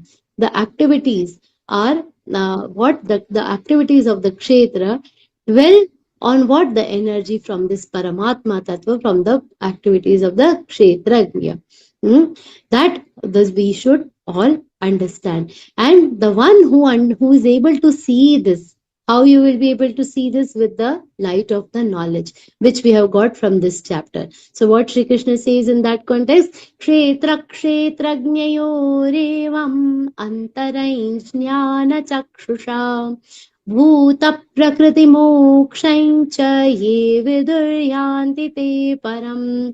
The one who understands that the difference between kshetra and kshetrajna. Kshetra kshetrajnayoho evam antaram. The distinction between the kshetra and the kshetrajna. How can you understand this distinction? With the help of jnana chakshusha, with the help of the eyes of what? Knowledge. We have to separate the dal and rice, isn't it? We have to separate. We need a very good vision for that separation. But for understanding the separation of the kshetra from the kshetrajna, what kind of eyesight we need? We need the eyesight of the knowledge, jnana chakshusha.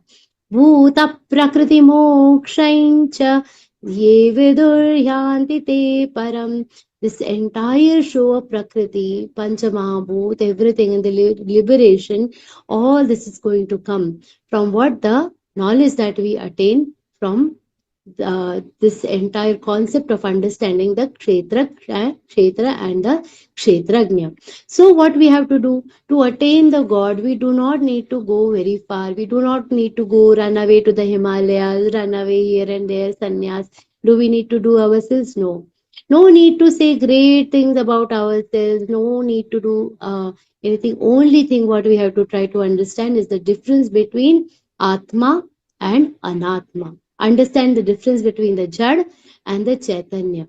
We have mixed up these two and have started believing that this Jada body is the is everything. The man, it is also a part of Jad. So the moment our mind gets affected, our actions get affected and we start feeling the pain. We have to understand this. The feelings that are generating within the man, that is also Jad. What we have to do, we have to uncover the difference between the two. Understand that the Atma is different from the Anatma, that is the matter. Separate these two. With the help of the knowledge that we have attained in this particular chapter. Once we are able to see everything with that separation, once we are able to see the Paramatma in all the people around us, we will be attaining a place closer to Sri Krishna. We will be able to have that kind of vision. And there is a question that naturally arises to us: is it possible? Is it possible to attain that kind of vision? And what is the guarantee that such people are close to Sri Krishna? Look at the life of our saints. How Mirabai was. She could see, irrespective of what they were going through in their lives, irrespective of what Jnaneshwar Maharaj was going through in his life, irrespective of what Sant Tukaram Maharaj was going through in this life, irrespective of what Sant Surdas Maharaj was going through in his life, what they have done, focused only on the Atman, only on the Krishna Tattva, only on the Kshetrajna. And that has resulted in what? They have gone closer to the Paramatma Tattva. They didn't get entangled in the sorrow and pleasures of the life. They didn't get entangled. They attained that special skill set to keep these two separate and see what? See the entire world with a vision of Samata, with the vision of equanimity. And that is how they attained liberation in their lives itself while being a part of this life itself. They didn't have to wait for their bodies to, for their souls to separate from their bodies. They got that liberation in their living life itself. That kind of equanimity Sri Krishna expects us also to develop gradually. May Sri Krishna also provide this skill set to all of us by the means of this chapter, by blessings of Sri Krishna, Gyaneshwar Maharaj and Param Pujya Swamiji. May we all also aptly acquire these skill sets of being able to separate the Paramatma Tattva from the Prakriti and try to groom ourselves for the greater liberation. With this prarthana, with this prayer for all of us, I offer this entire discussion at the lotus feet of Param Pujya Gurudev. Om Shri Krishna Arpanamastu. Shri Krishna Arpanamastu. Om Tat Sat. Shri Gurave Namaha.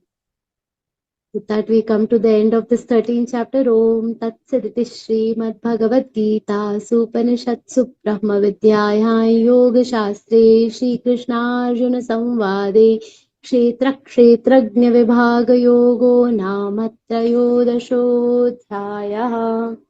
Om Shri Krishna Arpanamastu. Hari Om. That's it. Didi, our gratitude knows no bounds. We are infinitely grateful to you, Didi. Thank you very much. Now, I'd like to repeat the important announcements. The 5-year completion celebration of the Learngeeta will be observed from 22nd June to 3rd August, both offline and online. Let us joyfully and enthusiastically participate in this celebration from our respective locations. Secondly, level 1 batch is going to start from 18th of July, so kindly ask your family and friends to register in the new batch starting. Now we shall transition to the question and answer session, so kindly raise your hands if you have to ask any questions. Jai Shri Krishna, everyone. Jai Shri Krishna. Vijaya I Didi. have. Yeah, Vijaya Didi, please unmute yourself. Sorry, I won't be able to. There's some problem with my video. I'll just be able to connect. I'll try to connect with the video, Didi. In the meantime, let us proceed with questions. Yes. Yeah, Jai Shri Krishna. Jai Shri Krishna, Didi. I immensely enjoy your vivation, and I thank you for it. Thank you, Didi. And I just want to clarify very simple points. Maybe is Atma, Purusha, and consciousness, are they all the same? And Sakshi, what we call Sakshi. So are all these the same? Are all the four same? Yes, yes, they are the same, Didi. Atma, it is, see, the thing is, Atma is connected to the Prakriti because it is very close to the body. It is something, it is a part of Chetna. It is slightly different. It is a part of Chetna which has forgotten its own identity. I That see. is, So it is yeah. not a part of Paramatma. It is a part of Paramatma, but it is a part that has forgotten its identity owing to its closeness to the Prakriti. Okay. So when the body is over, when life is over, this Atma, how can it reach Paramatma? Because Paramatma is Nirgun, and this is tainted in a Only sense. by the means of doing satkarma, by accumulating lot of punya, and by accumulating lot of what do you say? By accumulating punya, it will be able to get the appropriate sanskar on itself. So what happens as a result of the satkarma, the good deeds that we do, as a result of the good deeds that we perform, what happens is our atma gets the sanskar which helps us go to better lokas, like better yonis to begin with, then better lok, and gradually we will be going to a higher order of the births, and eventually with good satkarma we will be, the atma will unite with the Paramatma. But see, atma in itself cannot perform any work. It has to depend on the body. It has to depend on all other things to get the job done. So only when this atma is situated in this body, it has to focus on getting good things done, getting satkarma done, and then uniting with the Paramatma Tattva. So it is our responsibility uh, to make sure that this Atma does not get tainted, or Yes, we are the atma. This atma is nothing different from us. but it is separate, right? It's only a Sakshi, right? It's not. It is a sakshi, but it is, we are the sakshi. If we look at it, Didi, see, this is the problem that happens. We are associating ourselves as the sharir. We assume that we are the kshetra. However, we are not just this body. This identification, what we are doing, this whole chapter starts with that identity, or rather, the identity, I should say, it starts with that misidentity that we are the body. We Yeah. are basically not the body. It's just like assuming that the clothes that I'm wearing is me. From Yeah. Atma's perspective, if you see, it's Yes. just like that. Yes. So when you are saying that it is not our responsibility, it's the responsibility of the Atma, no, because we are not identifying ourselves correctly. Our identification itself is the Atma. Instead of assuming that we are a body with a soul, we should firmly understand that we are a soul with a body. Okay. So when life is over, and it is said that the predominant guna at the time of death is kind of carried on to the next. Yes, it is. Then what is the vehicle of that carrying? How is it carried? Because the Atma is gone to Paramatma, only the body is gone anyway to Prakriti. No, this all accumulates just like how the perfume is carried, Vayu is carried. This is in the 15th chapter, I think, where we see that how this transition happens. Just the way the wind carries the perfume from one place to another place. That just like that, the sanskar are carried as the Atma transitions. We cannot see this process, right? But still, same thing, it is mentioned in the 15th chapter also. You will see that just like how the wind is carrying the perfume from one place to another place, similarly, the sanskar of this birth will be carried along with the Atma. Okay. Okay. Thank you. Thank you very much. Jai Shri Krishna. I'm sorry I won't be able to turn on the video at the moment, but yeah, nevertheless, we can continue with the questions. There was one more hand raised. Kasturi Surendra Didi. Bhaiya ji. Ji. Yes, Namaste ji. नमस्ते, जय श्री कृष्ण। मेरा एक question है, ये कहिए। 33rd shloka में हम्म। यथा प्रकाश यत्ते कहा कृष्णम, कृष्णम मतलब क्या? कृष्णा का शाब्दिक अर्थ होता है होल, कंप्लीट, पूरा, पूर्ण। तो यथा प्रकाशयत्येक कृत्स्नल लोकमिमं रविः, जैसे the way, because it is English vivaction, I'll first explain it in English. The sun is rising and the entire universe is getting, the universe means the visible universe that we can see, इस पृथ्वी से जितना हम देख पाते हैं, the entire world, the imam lok, how it is getting illuminated from the ravi, that is sun. So krishnal lokam imam ravi, the entire world is illuminated by the sun, by the prakash of the sun. That is what it is said over here. तो So कृष्णम शब्द का अर्थ होता है whole, complete, the complete world. अच्छा, complete world, okay. The complete world is illuminated with by the sun. Just the way the complete world is illuminated by the sun, by the light of the sun. Similarly, the Kshetri is the Paramatma Tattva. The Kshetri Paramatma is illuminating. Now, by the means of a word illuminating here, it actually means basically giving the energy to sustain.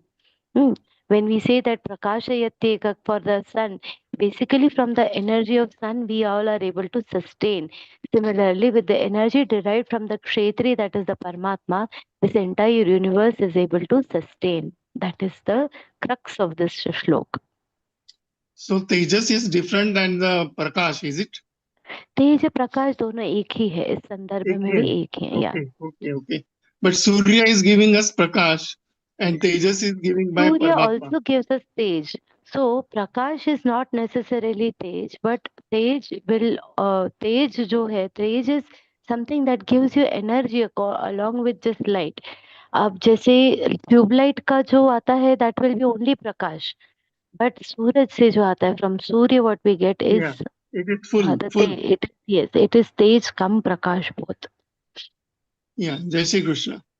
जी, जय Shri Krishna. Padma Didi? Jai Shri Krishna Didi. जय Shri Krishna Padma As ji. always, your vivation is very good and it is with Thank simple you, words Didi. you It's have all explained. Thank you Swamiji's so much. kripa. Yeah. Ji, So I Didi. wanted to understand the difference. The kshetram is the dehi, that body, shariram. Kshetri and kshetrajna, how to differentiate? Kshetrajna. Kshetrajna and Kshetri, both are basically here. It is the same. Kshetri or Kshetrajna means what? Kshetrajna is the one who has the knowledge of himself and the knowledge of Kshetra. That is the definition of Kshetrajna that is given in this chapter. Kshetri is the one who is dwelling in this Kshetra. So both are essentially the same. They are the ansh of Paramatma. Okay? Yeah. Okay, Didi. Thank you. Jai Shri Krishna. जी, जय श्री कृष्ण पद्मा दीदी. सुंदरी दीदी. Kshetrajna means Paramatma only. क्षेत्रज्ञ is परमात्मा. Yes. धन्यवाद. जय Shri Krishna. SK Sundari Didi?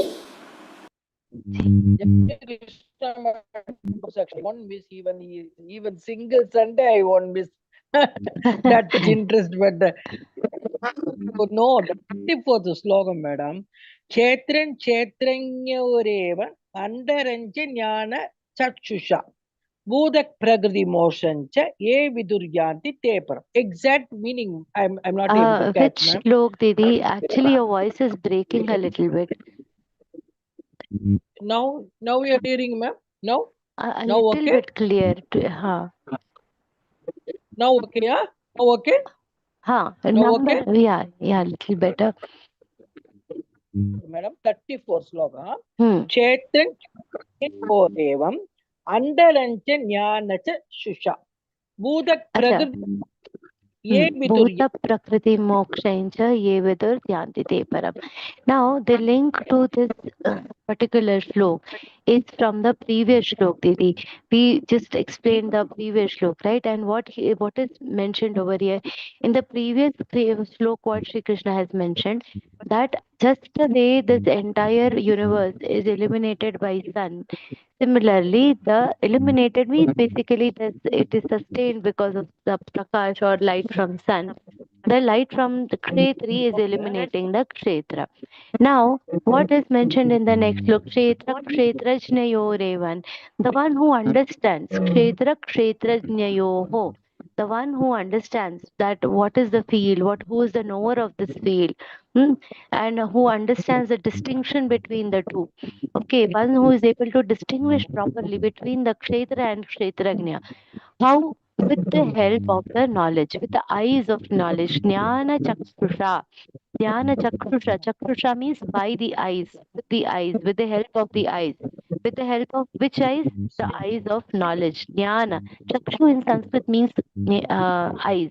And which eyes are required to be able to do this distinction? Just if somebody who has absolutely no knowledge, who has not studied Bhagavad Gita, they will not understand all this difference between Kshetrak and Kshetrajna. We are able to distinguish between the two because of the knowledge that we have. So here the simile is used. This is used as the knowledge is the eyes, are the eyes for us. So using the eyes of knowledge, the one who is able to distinguish between what? Between the Kshetra and Kshetrajna. Bhuta Prakriti Mokshaincha ye vidur yanti te param. Bhuta Prakriti Mokshaincha. They will be able to what? They will be able to liberate themselves. The liberation from the Prakriti. Bhuta Prakriti Moksha. Mokshaincha ye viduhu yanti te param. They will be able to understand the difference. They will be able to liberate themselves from this Prakriti. And such a person will be what will happen to them? Yanti te param. They will be united with the Supreme Paramatma. So they will understand by the help of the knowledge, they will understand the distinction between Kshetra and Kshetrajno. Because of their knowledge, they will be able to understand and they will be able to liberate themselves from the Prakriti. They will be able to liberate themselves and ultimate destination. Once we understand that I am the soul, see, knowing that I am the soul is not just sufficient. Getting that experience, having that realization is important. For instance, how we understand what is the definition of moksha? That we are having a realization that we are not actually dying and taking birth. That is the definition of moksha. Understanding. How we understand this? In Bhagavad Gita, Sri Krishna says in the second chapter, Vasamsi jirnani yatha vihaya, that we are just like we change the clothes every day, the sharir is changing the clothes. Now, when a person understands the real difference between Kshetra, Kshetrajna, when he is able to distinguish between with the Bhuta and Prakriti, he will get a realization that he is the soul who is just changing the body. And with this liberation, he will attain the supreme. He will be connected with the God permanently. That is the actual meaning of Yanti Te Param. Okay. Because we after before Janma we don't. Shyam Prasad Bhaiya ji. Sundari Didi is saying something, but I can't hear her. I think she's muted. Yeah. Sundari Didi, we can't Ji hear Didi. you because you're Sundari muted. Didi. Oh. Your voice is Because breaking, Sundari Didi. Can't Net hear you is- at all. now okay? Now No, okay, we ma'am? can't. Okay, yeah, say quickly. Madam, what I am asking, no, before Janma we don't know. After Hmm. that we are going. That is also we need to be doing our young days, childhood days, young days, and old age. Everything we are doing. We are learning and everything. We are. God told, if you do all those things correctly, you come to like that. Other, how can we come to know after dying? How we can come to know, madam, where we are going? Our atma will where it is going. We don't know anything. No, that is because we don't know because we have not got that enough siddhi. हमारी साधना अधूरी है. See, for a child who is lost, has a very limited knowledge about where he is, and that is why he is not able to go home. He will not know the route. He will not understand. He is lost. We are like that lost child, Didi. When our sadhana increases and when we attain the type of sainthood, then we will know how was the thing for Jnaneshwar Mauli. He remembered not just 2, 3, but lakhs of his births he had in his memory. That kind of siddhi comes to people who have done great sadhana. So we cannot equate ourselves. We have just started on this path of sadhana. Gradually, when the saints will also remember their few births, there are some saints we will see who can read other people's births also. That amount of sadhana is required. Once that is there, then the special skill set will be available. Otherwise, we just have to understand, keep faith, and just keep doing the satkarma. That is the best thing for us. Okay. Doing, best level we are doing, but sometimes no, my question will come. You are all preaching like this. See, We don't have Samshaya Atma Vinashyati. That in Śrīmad-Bhagavadgītā, what Sri Krishna says, Samshaya Atma Vinashyati. You keep doubting, then we reduce our level of sadhana. When we keep doubting what is happening, keep questioning too many things. First, we should think we have to increase. We have to have a firm faith.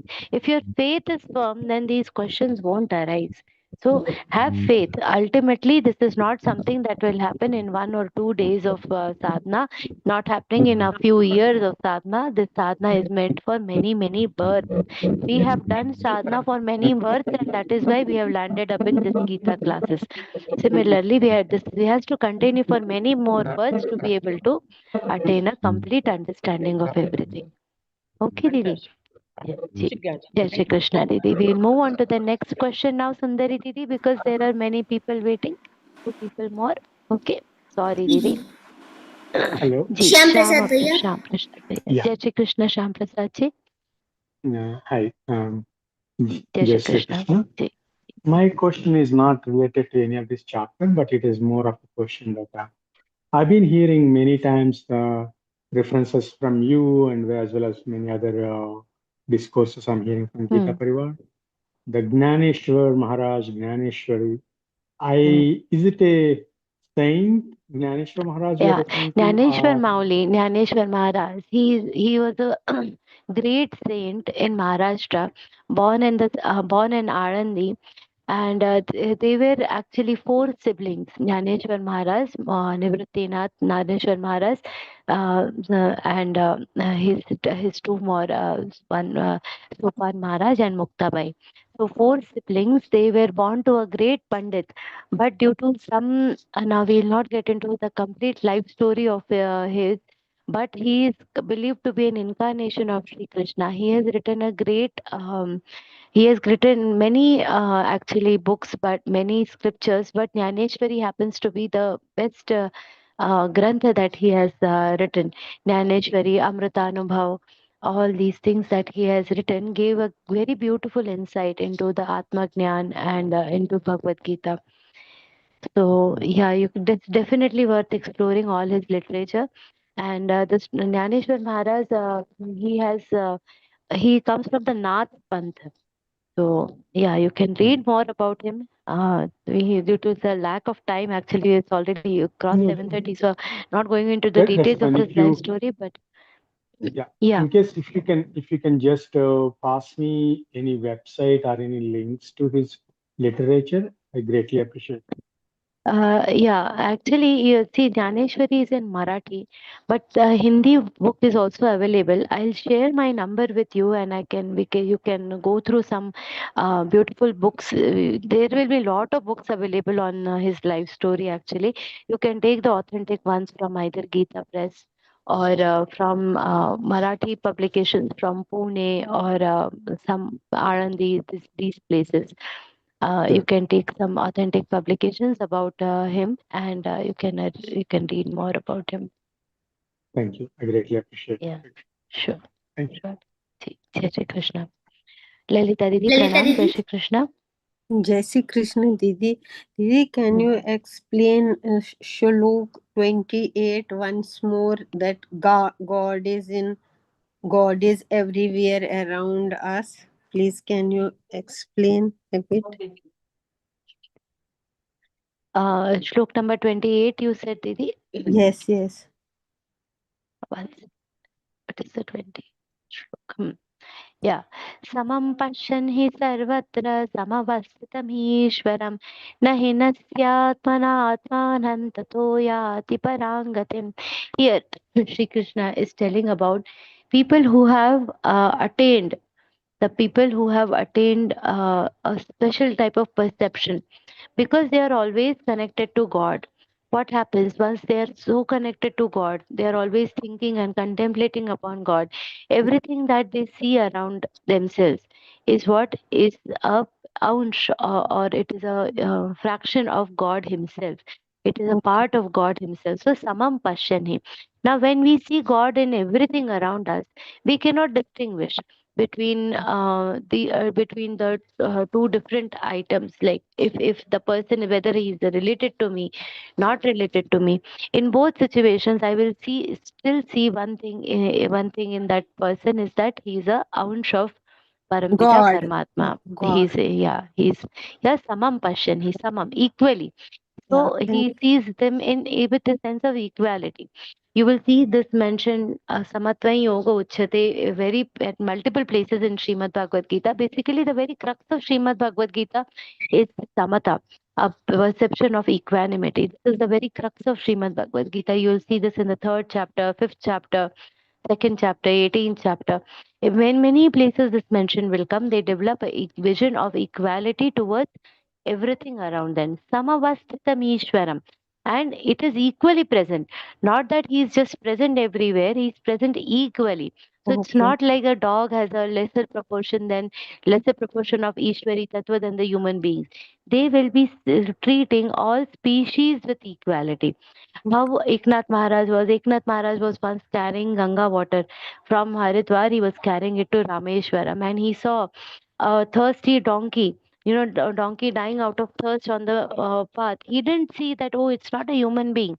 He saw, even though it is a donkey, he said, I see my Rameshwar, thirsty Rameshwar in that donkey, and the entire Ganga water he gave it to the donkey to quench his thirst. So that is the kind of perception they develop, and they do not see distinction in different species. Nahi nasyat manatmanam. Nahi nasyat. They see what that this Atma Tattva, it cannot be destroyed. Yeah, this Ishwari Tattva is not, it is an indestructible element amongst all. This indestructible Atma Tattva is seen equally in all the species around them, and that is why such a person will get what? They will be they will be ultimately reaching the Freedom. Parangatim, the Freedom. highest goal. Yes, Tato Yati Parangatim. Okay. And for And self-realization. the meaning of this Nahina Syat Manatmanan is something, it means that he won't take any steps for his own deterioration, not harming themselves. Like and they will not commit sins, they will not torture their own body, not torturing the other people's body also. They will realize that there is a presence of God in everything and won't harm himself. When we say harming, just fasting, excessive fasting, there also we are troubling our own body. That is also a harm that we cause to ourselves by doing any dushkarma. There also we are harming ourselves. They will understand that God is present in me also, so we will not do anything that will have an adverse effect on the Ishwari Tattva that is within us. When I say mithya, or we talking to harming anybody, they will not do anything to harm themselves, and the same tattva is present in the other person also, so we will not do anything to harm the other person also. Okay, and for self-realization also, it is necessary, if we will do good karma, that action may be small. It doesn't matter, but the intention should be good. Intention should be good. Good, Right. and by doing that small work and with good deed, good intention, we can reach to the higher Yes, value or exactly. self-realization. Yes, exactly. That is the basic way what Karma Yoga says. You have to keep doing good deeds with a good intention, with a selfless intention, without having any expectation in return. When we keep doing such things, gradually our chitta becomes shuddha, our conscience become clean, and gradually we go closer to God. Okay, thank you, Didi. Thank you so Thank you. much for the explanation. Thanks a Thank you, lot. Didi. Bye. Jai Shri Krishna, Didi. Jai Shri Krishna, Didi. I think Manasvi Didi, there aren't any further hand raises, isn't it? Yes, Padma Didi, please switch on your video. Ji Didi, Padma Didi is there, Didi. Padma Didi is okay. Yeah, Padma Didi, Jai Shri Krishna. Jai Shri Krishna. Actually, I can't switch on my video due to network. Okay, no Can I problem. ask my question like this? Yeah, Okay. sure, no problem. Okay, thank you so much. Okay, you said life of great individuals is guided by God from inside. But what about we? What should we do when we See. have a confusion? See here when in the shlok upadrashtanumanta cha bharta bhokta maheshwara, when we are talking about this particular shlok, there are different stages in which this kshetra is. For us, he is just like a onlooker. He is just like a CCTV camera fitted. What is the job of the CCTV camera? The CCTV camera will just see. He is not going to guide you.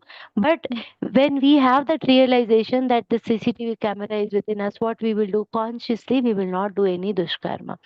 When we are confused and when our sadhana increases, the kshetrajna within us, it starts taking or evolving into a higher role, and then it becomes the upadrashta anumanta, and then it becomes a anumanta. We want him to be anumanta, but at the moment, depending on the level of sadhana, he will be an upadrashta. Now in such cases when we are confused, we still have to just assume that, we still have to believe that he is there, even if as a CCTV, even if he is just watching what we are doing. If we have enough faith, if we have lot of faith, and we take complete refuge in Paramatma, how Arjun has taken Shishyasteham Shadiman Tvam Prapannam. When we take refuge in him, he has to ultimately open the door for us. And gradually he will find out a way to guide us. Something within us has guided us to this Bhagavad Gita. Similarly, there is, though he might be at the moment, we at the moment our sadhana has not graduated so much that he can become completely, he can be a guiding light for us. But if we keep faith in him by our devotion, by our bhakti, what we can do, we can get his guidance, we can get his support, and we can get what we need from him, because ultimately he is our Surud. Surun Mitraryudasina, when he says that he's a Surut. Surut is the one who is always wishing the best for us. If we take refuge in him, he is going to be uh, there for guiding us always. Thank you so much for this beautiful answer, Jai Shri Krishna Didi. Jai Didi, Jai Shri Krishna. Padma Didi, pranam to you. K.K. Prasad Bhaiya, Jai Shri Krishna. Madam, can you please explain this Loka 24 once again? Thank you. ध्यानेनात्मनि पश्यन्ति केचिदात्मानमात्मना अन्ये सांख्येन योगेन कर्मयोगेन चापरे. Here different types of paths are mentioned to attain the Parampita Paramatma. Some people choose the path of what? Dhyan. They are able to contemplate upon Paramatma and think about his either name, either his roop, either his dham. They can contemplate upon Parampita Paramatma and focus, meditate upon him and try to reach him. For everybody, dhyan is not possible.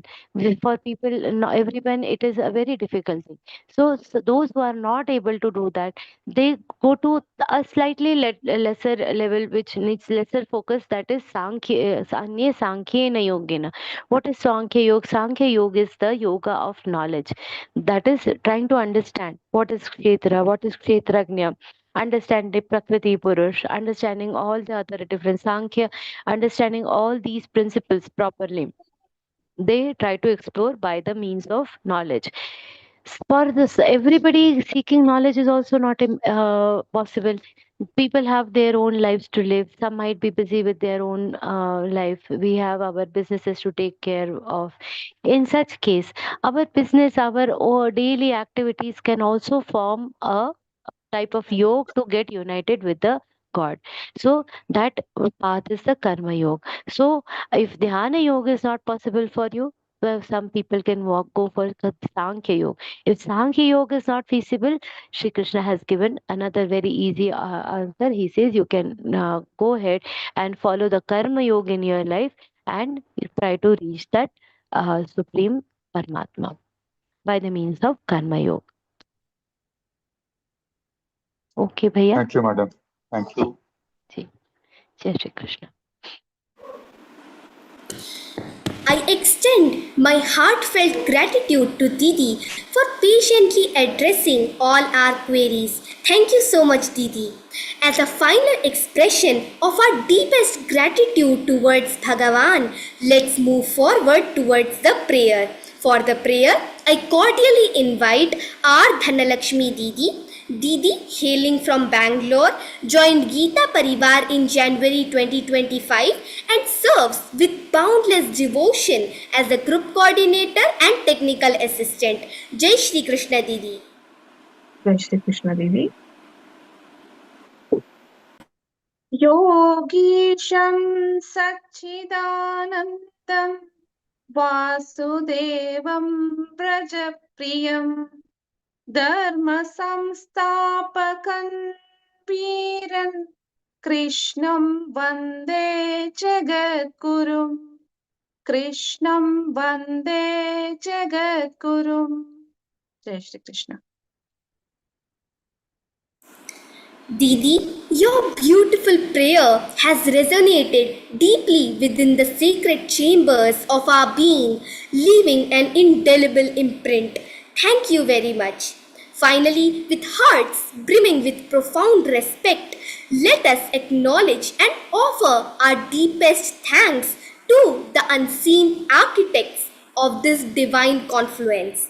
Our dedicated organizers, our invaluable technical assistant Kasturi K. Didi, our most revered Vivechak, senior trainer Shraddha ji Raodeo Didi, and each and every one of you, the earnest seekers of truth, whose very presence renders this assembly radiant, a beacon of devotion and profound knowledge. Om Shri Krishna Arpanamastu. Thank you. Jai Shri Krishna.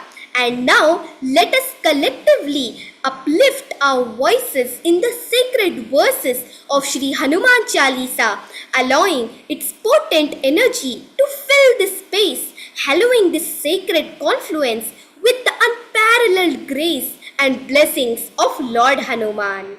Jai Shri Krishna.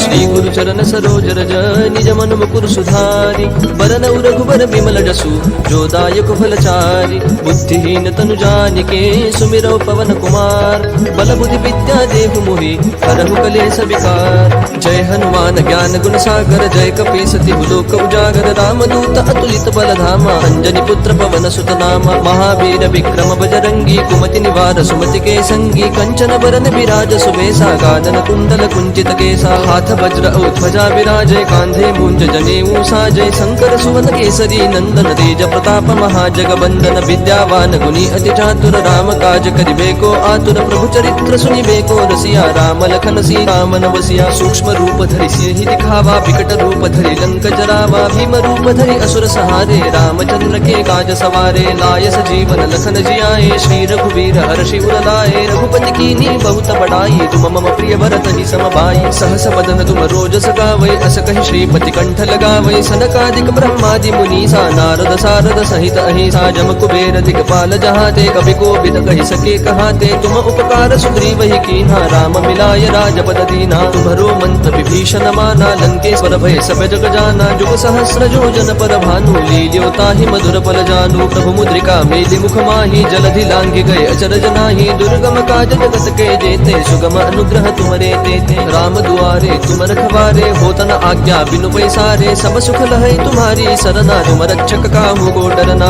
आपन तेज समारो आपै, तीनों लोक हाकते कापै, भूत पिशाच निकट नहीं आवै, महावीर जब नाम सुनावै, नासै रोग हरै सब पीरा, जपत निरंतर हनुमत बीरा, संकट ते हनुमान छुड़ावै, मन क्रम भजन ध्यान जो लावै, सब पर राम तपस्वी राजा, जिनके काज सकल तुम साजा, और मनोरथ जो कोई लावै, सोई अमित जीवन फल पावै, चारों जुग प्रताप तुम्हारा, है प्रसिद्ध जगत उजियारा, साधु संत के तुम रखवारे, असुर निकंदन राम दुलारे, अष्ट सिद्धि नो निधि के दाता, असबर दीन जानकी माता, राम रसायन तुम्हारे पासा, सदा रहो रघुपति के दासा, तुम्हारे भजन राम को पावै, जन्म जन्म के दुख बिसरावै, अंत काल रघुवर पुर जाई, जहाँ जन्म हरि भक्त कहाई, और देवता चित्तन धरई, हनुमत से सर्व सुख करई, संकट कटई मिटई सब पीरा, जो सुमिरै हनुमत बल बीरा, जय जय जय हनुमान गोसाई, कृपा करहु गुरुदेव की नाई, जो सत बार पाठ कर गोई, छूटहि बंदी महासुख होई, जो यह पढ़ हनुमान चालीसा, होय सिद्धि साखी गौरी सा, तुलसीदास सदा हरि चेरा, की जय नाथ हृदय महडेरा, पवन तनय संकट हरन